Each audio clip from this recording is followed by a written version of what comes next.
Goals in strategic planning provide a way to set clear objectives and measure progress with targets. This helps organizations accomplish plans and drive business outcomes. Starting in the Strategic Planning Workspace, we'll create a new goal for our portfolio plan. Goals are also known as objectives. We name our goal, launch a successful MVP product. We're creating it for the marketing business unit. Then we add contributors who will have access to edit and work on this goal after we save it. We can align our goal to a strategic priority. If this goal supports a company-level goal, we can also select a parent goal to establish that relationship. Now we save it. To make our goal measurable, we create a target, also known as key result. Let's set a target to increase the number of new users from 15 to 100.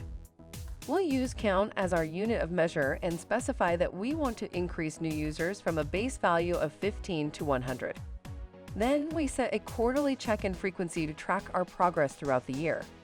For distribution, we'll use linear, which is cumulative.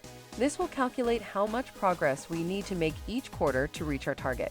We can see the distribution in the target breakdown details section.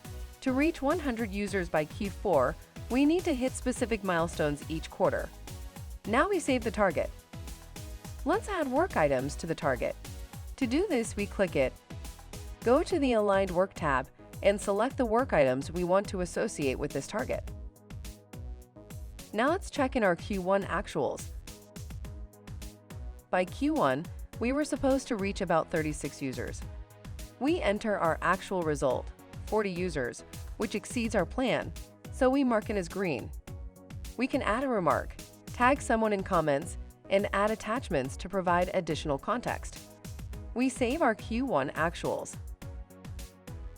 For Q2, we'll enter our current progress of 50 users, select a status, and save the update.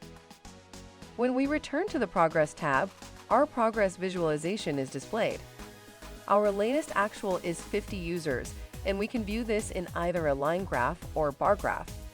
Expanding the view shows quarter-by-quarter comparisons between planned and actual values. Our actuals are updated.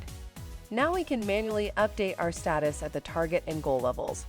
We can also bring other goals outside the current portfolio into the workspace by updating their assigned entity type and assigned entity.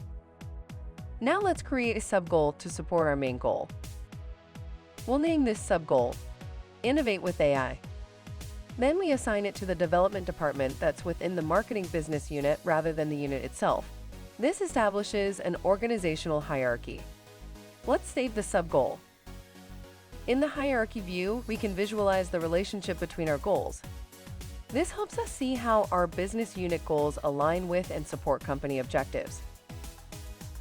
With strategic planning goal functionality, organizations can set measurable objectives, track progress, and visualize goal relationships across levels, enabling teams to align efforts and drive successful business outcomes.